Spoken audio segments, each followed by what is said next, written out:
الحمد لله نحمده ونستعينه ونستغفره ونؤمن به ونتوكل عليه ونعوذ بالله من شرور أنفسنا ومن سيئات أعمالنا من يهده الله فلا مضل له ومن يضلله فلا هادي له ونشهد أن لا إله إلا الله وحده لا شريك له ونشهد أن سيدنا ونبينا ومولانا محمدا عبده ورسوله صلى الله تعالى على خير خلقه محمد وآله وأصحابه أجمعين أما بعد فأعوذ بالله من الشيطان الرجيم بسم الله الرحمن الرحيم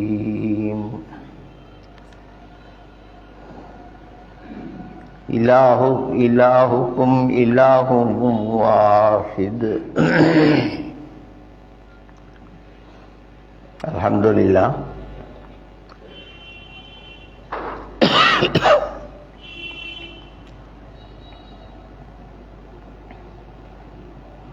আল্লাহ বান্দাকে যখন যেভাবে রাখেন, কোন সময় পকেটে টাকা থাকে, কোন সময় থাকে না, কোন সময় ইজ্জত থাকে, কোন সময় ইজ্জতের ঘাটতি হয়, কোন সময় সন্তানাদি কথা রাখে, কোন সময় রাখে না। অধীনস্থরা অনেক সময় বাধ্য থাকে, অনেক সময় বাধ্য থাকে না। স্বাস্থ্য অনেক সময় ভালো থাকে, অনেক সময় ভালো থাকে না।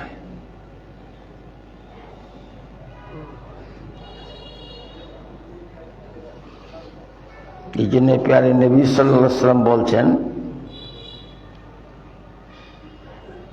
অনেক সময় একটা জিনিস তাড়াতাড়ি পাইতে আল্লাহর কাছে চান, কিন্তু আল্লাহ দেরিতে দেয় অথবা দেয় না।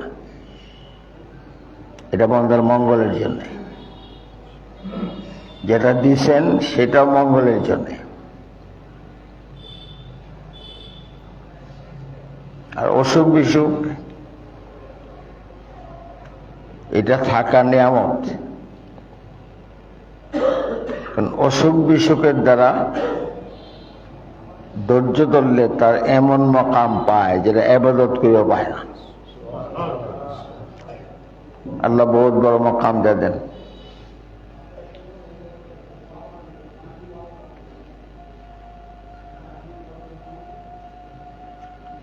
বাদশাহী জীবন এটা আখিরাতে, দুনিয়াতে না। কষ্টের জীবন দুনিয়াতে,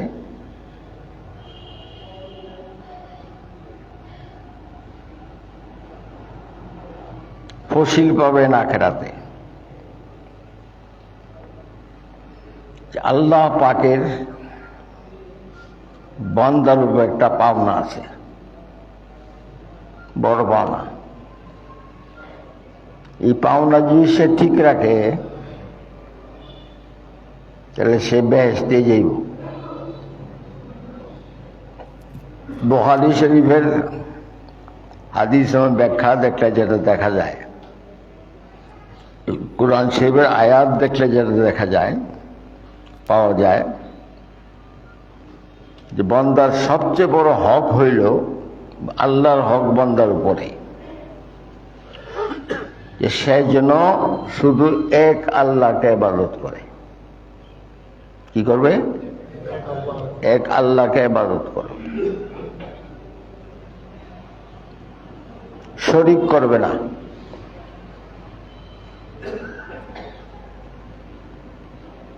আমার পাও থেকে মাথা পর্যন্ত যা বানানো হয়েছে এটার মধ্যে কোনো ফেরেশতাও শরীক নাই, সবটাই আল্লাহর হুকুমে করা হয়েছে। ফেরেশতারা আল্লাহর শরীক না, আল্লাহর কর্মচারী।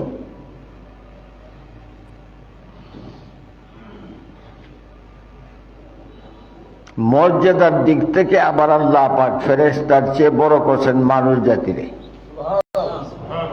ফেরেশতার চেয়েও আল্লাহর কাছে আদরের বেশি।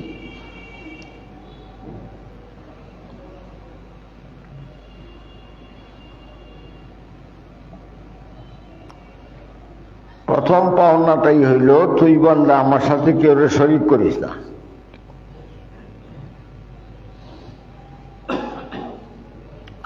আর তোর আমার কাছে একটা পাওনা আছে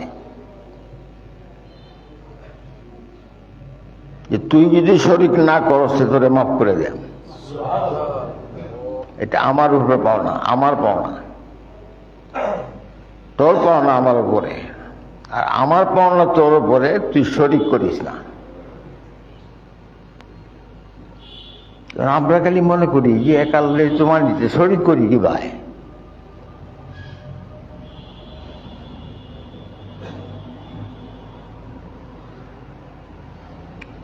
মহিলাদের পেটে যদি বাচ্চা থাকে তাইলে চন্দ্রগ্রহণের দিন এরা ঘুমাই না, বয়ে থাকে, বাচ্চা নষ্ট হয়ে যাব।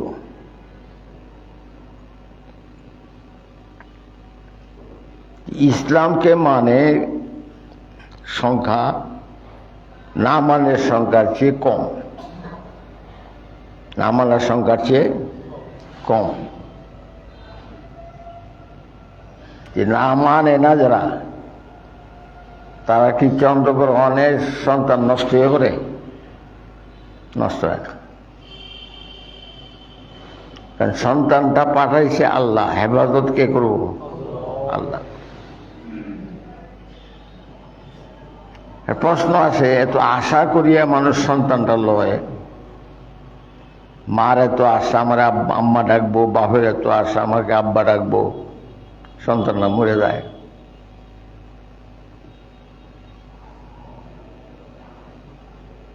আল্লাহ পাক নবীজি হাদিসে বলছেন, আল্লাহ পাক যখন দরবারে বসবেন, দুনিয়াত না হাসরে, কোরআনে বসবেন হাসরে, কিছু মানুষকে ফয়সালা দেওয়া হবে যে তোমরা জাহান্নামে যাও,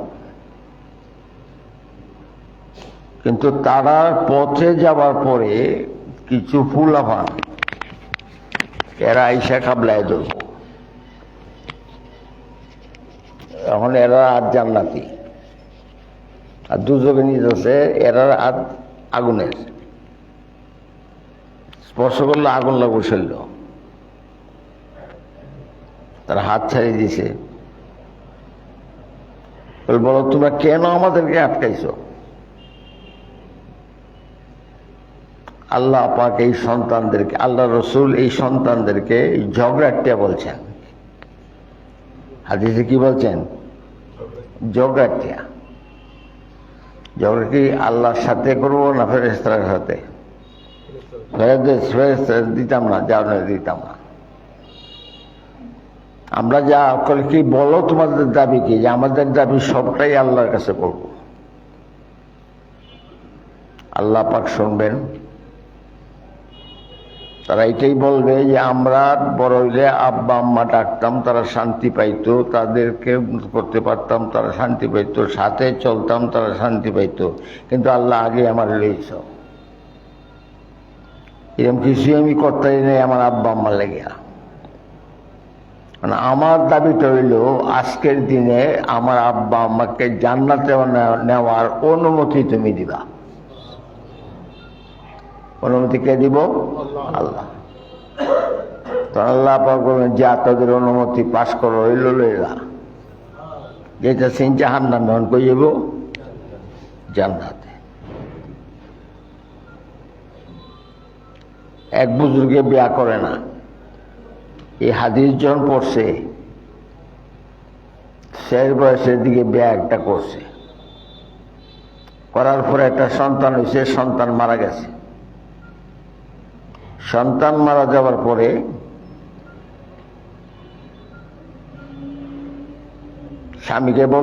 স্ত্রীকে বলতেছে, আমার যে উদ্দেশ্য ছিল সফল হয়ে গেছে,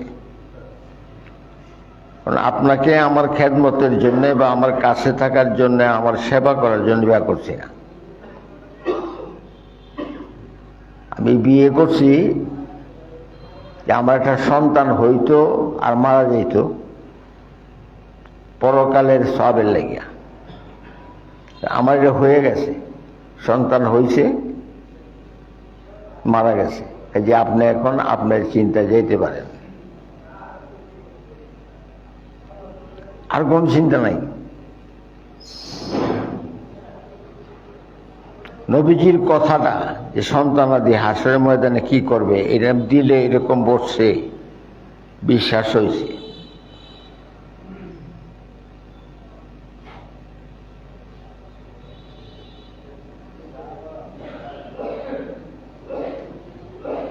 অনেক সময় বহুত বড় ওলি হয়ে গেছেন শুধু সন্তান মারা যাওয়ার পরে। সন্তানের স্বপ্নে যা বলছে এইটার উপরে সে ওলি হয়ে গেছে, যার নাম সারা পৃথিবীতে জানে।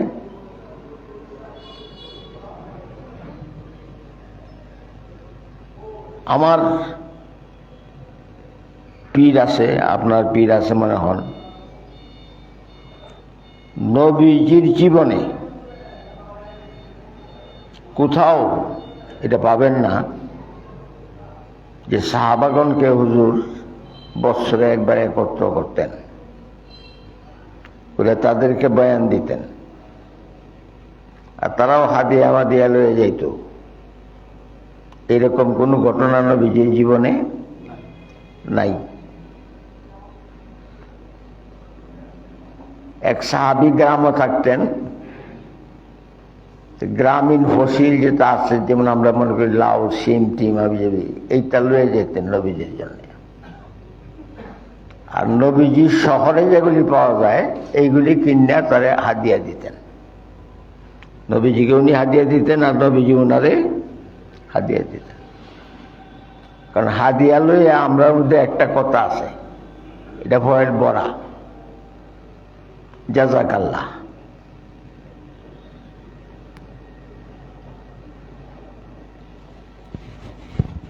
আল্লাহ তোমার বদলা দেখ, কম দেন তবু একটা বদলা দেওয়ার চেষ্টা করেন।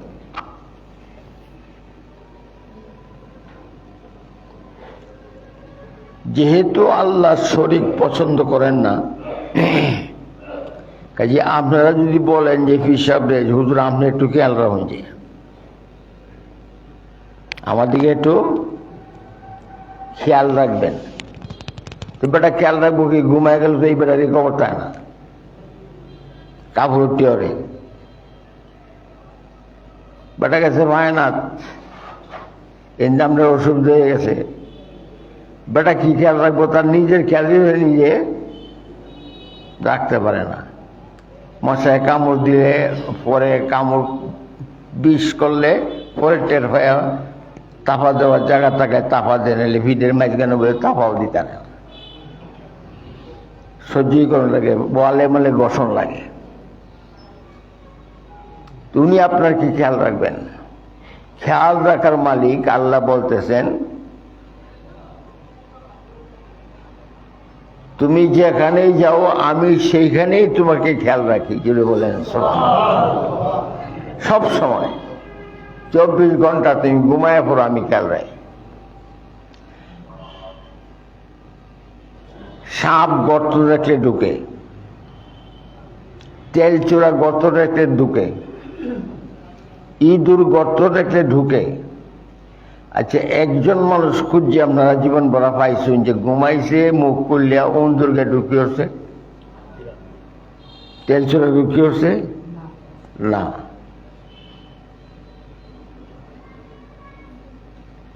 মাঝে মাঝে কানে ফিফড়া ঢুকিয়ে দেয়, ফুকটুক ঢুকিয়ে দেয়, কিন্তু খোলা জিনিসটা যেটা এটার মধ্যে আসতে পারে না। কেন? 7 জন ফেরেশতা আল্লাহ আপনার সাথে রাখছে সব সময়। কয়জন? 7 জন। এরা পাহারা দিয়ে থাকে। ইডা মাসে চোখে আইতাছে, আপনার ইচ্ছা করা লাগবে না, অটোমেটিক চোখ বন্ধ হয়ে যাবে। ইচ্ছা করলে ফরজি কোন চোখে বন্ধ হইতো, তুই ইটা লাগিয়ে পড়বো, আসে বন্ধ হয়ে যায়। এটা কেলা করান? আল্লাহ বলে করান। জুড়ে বলেন সুবহানাল্লাহ। আরেকদিন কইছিলাম যে সুবহানাল্লাহর খুব দাম। বান্দা যখন সুবহানাল্লাহ বললে, আল্লাহ তুমি মহাপবিত্র, আল্লাহ তোমার কোনো দোষ নাই, আল্লাহ কয় তুই এটা কইলে তুই তো কিচ্ছুই জানোস না আমার সম্বন্ধে। ওয়ালাউ কানাল বাহরু মিদাদান লিকালিমাতিহি লানাফিদাল বাহরু ক্বাবলা আন তানফাদা কালিমাতু রাব্বি ওয়ালাউ জিনা বিমিসলিহি মাদাদা। সারা দুনিয়ার সৃষ্টি যদি লিখতে শুরু করে, আর সারা সমুদ্রের পানি যদি কালি হয়ে যায়, আর সারা পৃথিবীর গাছগুলি যদি কলম হয়ে যায়, আচ্ছা গাছগুলি যদি কলম হয়, তো সুরাইকের মারার গাছ কয়টা আছে? কিরম মোটা মোটা। এই যে কলম বানাইলে কয় হাজার কলম হইব, হইতো না? এই কলম বাইসে বড় দুহান ওরা তো জায়গা পাইতো না। তো সারা পৃথিবীর গাছের কলম করতি, আর এত এত সাগর। আমরা আছি বঙ্গোপসাগরের পারে।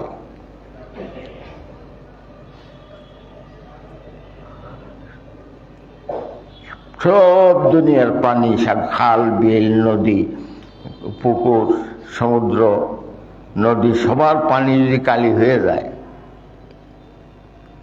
আর সবগুলি সৃষ্টির মানুষ যদি লিখতে থাকে,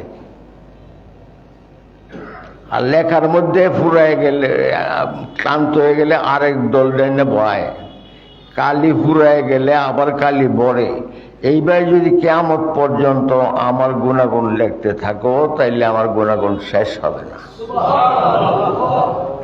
লানাফিদাল বাহরু ক্বাবলা আন তানফাদা কালিমাতু রাব্বি। আমার গুণাগুণ শেষ হওয়ার আগে তোমার কালি কলম লেখক সব শেষ হয়ে যাবে।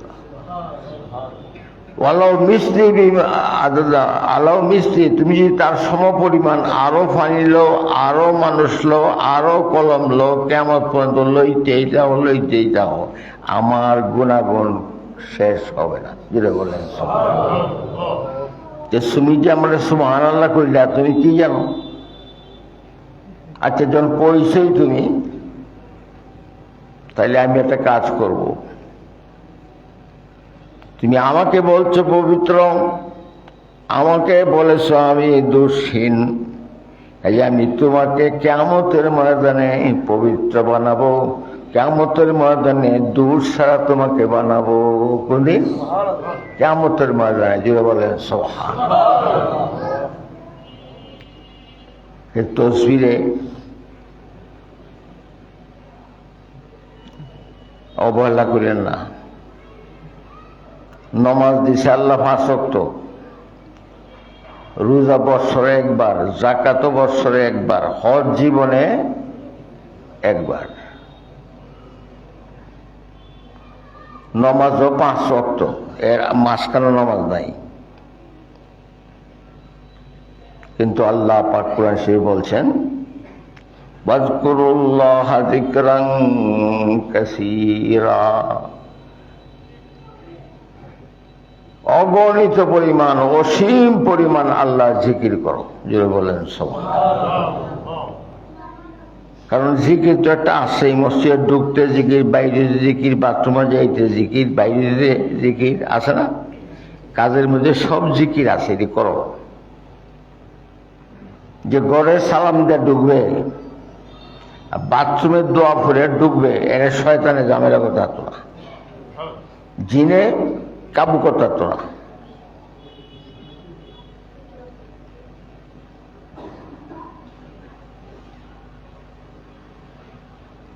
এই বডিটা, হাতগুলি সবগুলি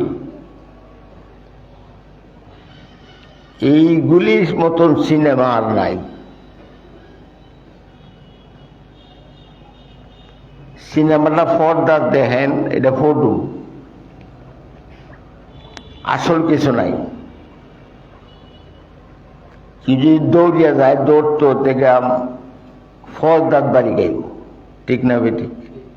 কিন্তু হাতগুলি যে চলে, হাতগুলি খুলে, হাতগুলি করে, হাতগুলি গনে, হাতগুলি খায়, একটু চিন্তা করে নাই যদি আল্লাহ পাক এই হাতগুলির মাথাকে সমান করে দিত,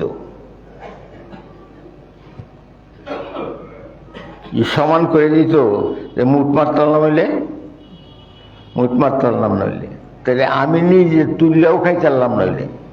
কারণ কুদালের মতন কমতি কিছু আছে না, ময়লা ফালায় যে এইটার মধ্যে খেয়েও দিয়ে বাতলাম লাগলো, যে নেওয়া পরে মুহ ডোয়াইতাম নইলে। কিন্তু আল্লাহ এমন একটা মাহফিল বানাইছে যে এইটা দিয়া আমি ধরতেও পারি, খাইতেও পারি, কাজও করতে পারি, ঠিক না বে ঠিক? এই পাওয়ারটা দিছে, এই পাওয়ার আমি খাটাই, কাজেও খাটাই, না কাজেও খাটাই।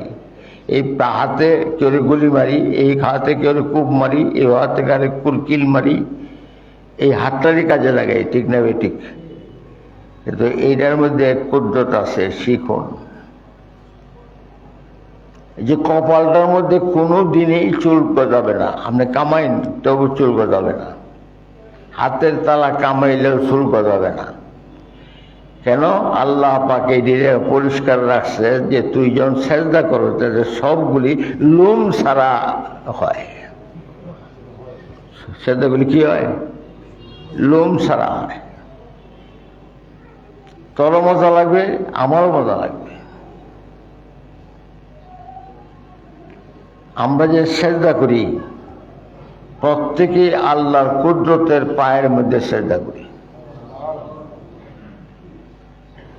শ্বশুরে যেমন জামাই সালাম করলে ফিদা পায়ে দেয়, আল্লাহ পাকও বান্দা নামাজ পড়ে যখন রুকু যায় তখন আল্লাহ পাকও হাত বোলায় দেয়, নিজে হাত বোলায় দেয়। রুকুত গেলে পরে আল্লাহ পাক কুদরতের দুইটা হাত আপনার দুইটা না ধরেন, ধরান দিয়া এলা ওইসে বান্দা এলা উঠ, জুড়ে বলেন সুবহান। এই চিন্তায় নামাজ পড়বেন। আর যখন আমরা সূরা ফাতিহা পড়েন প্রত্যেকটা আয়াতের আল্লাহ পাক জবাব দেন, সাথে সাথে জবাব দেন। এই জন্যে আদবের কায়দা হইল একসাথে না পড়িয়া দম ছাড়িয়া পড়া। আপনার দম না ছাড়লেও আল্লাহ জবাব দিতারু, কিন্তু দম ছেড়ে পড়লে মনে হইব আপনি যেন সালামটা লইতেছেন, জবটা লইতেছেন। দুই কারণে নামাজের মধ্যে ভুল হয়। একটা হইল অতি মনোযোগ হয়ে গেলে, অতি মনোযোগ হয়ে গেলে, মনোযোগী হয়ে গেলে পরে খেয়াল থাকে না, আল্লাহর দিকে ডুববে যায়। আরেকটা হইল নামাজের মধ্যে অন্য চিন্তা করলে, যে সমস্ত চিন্তা নিষেধ, এটা করলে নামাজ আলাদা লাগে। হযরত আনোয়ার শাহ কাশ্মীরি রাহমাতুল্লাহ আলাইহি বহুত বড় বুজুর্গ ছিলেন। হযরত মওলানা তাহির রহমাতুল্লাহ আলাইহি, হাফিজি, ফিরজি, এরপরে শামসুল হক ফরিদপুরি রাহিমাহুল্লাহ, তার সবাই ওনার ছাত্র ছিলেন।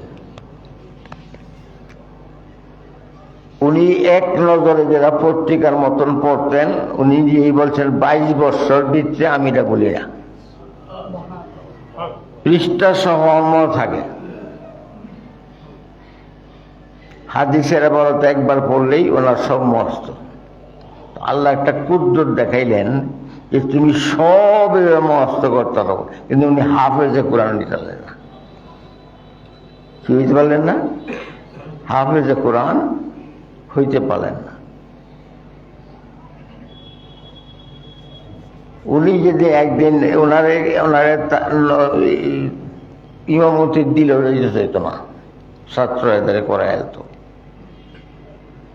একদিন সবাই ঠেলা ঠেলি করে দিছে এশার নামাজ। এশার নামাজে গিয়া সূরা ফাতিহা পড়ে দুহা সূরা শুরু করছে, তো সূরা করছে 1-2 ঘন্টা গেছে গা পইলা রেহাতি। মানুষ থাকতেছে না, যেতেছে গা যেতেছে গা। পরে শেষ পর্যন্ত নিয়ে ছাড়িয়ে দিচ্ছেন যে আমি পড়াইতে পারবো না, তোমরা কেউ পড়াও। কারণ অদুয়ার সূরা পড়িবেলা আমার আল্লাহ সূরাগুলির মধ্যে এত মাস্ত আমার ব্রেনও ডালতেছেন যে আমি আগুয়ানিয়ার সময় হইতেছে না। মাস্তাগুলি আল্লাহ পাক আমার ব্রেনে ডালতেছে।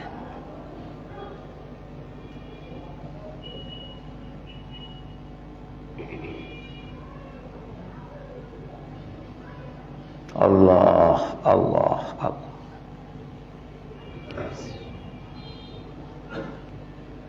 কিন্তু আপনি যখন কাজ করবেন আল্লাহর,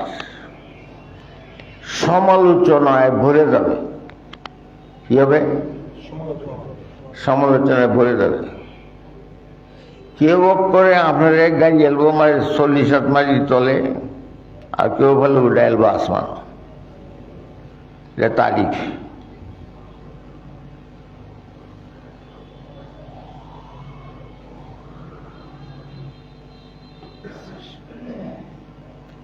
মানুষের সামনে তারিফ করা নেই,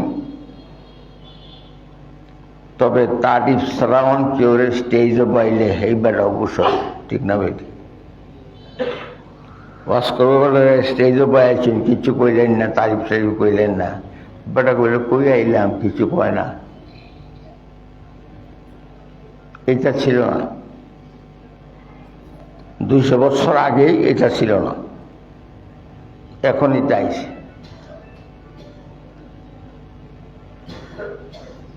আমার জন কয় তখন বেলা যে দমক মারিতে আরেক বেকার লাগবো। আমি মনে মনে চিন্তা করি, আল্লাহ এই মানুষটি আমার জিন্দাবাদ দিতেছে, এই মানুষটি আমার বালা কইতাছে, এইটি গ্রহণ করে আমার মাফ করে দিও। নজরে বেশ কম করলেই হয়। মালো জরো দিল জেগার কর দে সবহি কো ওয়াকফে দর, मालो जरो दिलो जिगर कर दे सभी को वक्फे दर, बंदगी बकायद सर नंग है बंदगी नहीं। हे दे मेरे नष्ट नाकि? हाँ हाँ सामনের দিকে কিনা জমা লাগবো।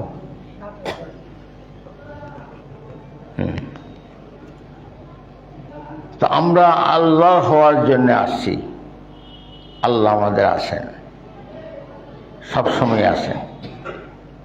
যে আল্লাহ আমাদেরকে ত্যাগ করে না, আমরাই আল্লাহর ছেড়ে দিই। আল্লাহর কাজ করেন। দুনিয়াটা থাকার জায়গা না, কেউ বেশি দিন থাকবে না। कोई आगे रवाना है, कोई पीछे रवाना, কেউ আগে যাবেন, কেউ পরে যাবেন। সেইখানে যাতে আল্লাহর প্রিয় বান্দা হয়ে যেতে পারি। যারা সুন্নত পড়েন নাই, 4 রাকাত সুন্নত পড়েন।